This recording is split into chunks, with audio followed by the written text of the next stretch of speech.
Manchester United took their first major step forward in a summer of massive investment on Thursday, agreeing a fee with Chelsea for Mason Mount. An initial payment of £55 million will head to Stamford Bridge, with the 24-year-old set for a medical once he returns from holiday, having already agreed personal terms in May. United will hope they end up paying the extra £5 million of performance-related add-ons, a small price for the success it would represent. A technical midfielder has been towards the top of Erik ten Hag's shopping list since he arrived over a year ago.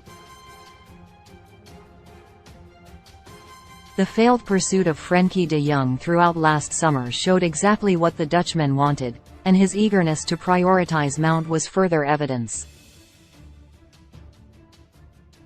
The England international fits the bill for a Ten Hag midfielder in that he is tactically malleable, technically gifted and hard-working.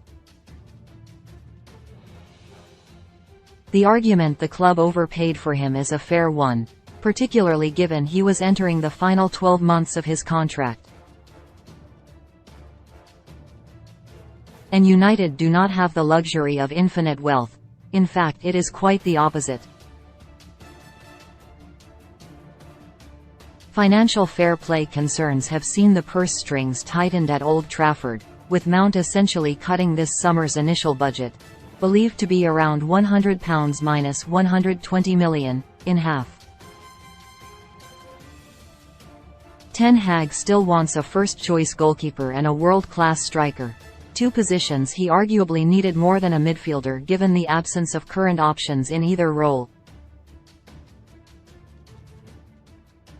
But there is only so much money left to play with, albeit sales could boost the budget. After weeks of being linked with top targets, Harry Kane, Victor Osimhen, Andre Onana, Diogo Costa, speculation this weekend has suggested a more frugal tone had been set. The Athletic reported on Saturday evening that contact had been made regarding Feyenoord goalkeeper Justin Bijlow, while Portuguese outlets suggested an interest in Porto striker Mehdi Taremi. How concrete these links are remains to be seen, but it suggests United are facing an uncomfortable crossroads in which they will have to compromise on one transfer priority. Securing a prime target in both areas would likely set the club back at least £150 million, a figure that cannot be reached with the sale of first-team fringe players, no matter how many are sold. Goalkeeper seems the most likely position in to adapt, given the quality of options available.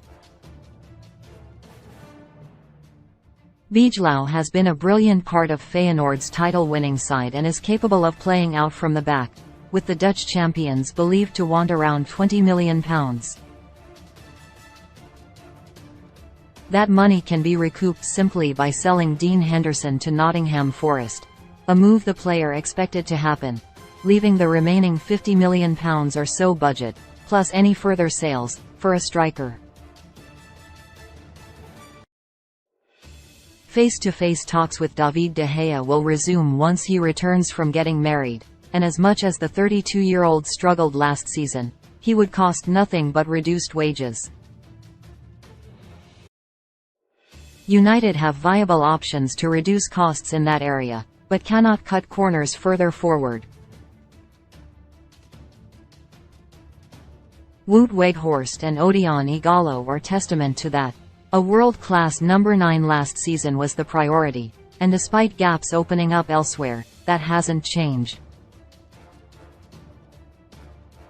United have seen more than their fair share of stopgap options, but cannot repeat the same mistake if they are serious about catching Manchester City and challenging for Premier League titles. Compromise will be needed between now and September, and a tight budget will force decisions. It is up to Ten Hag to make the right ones.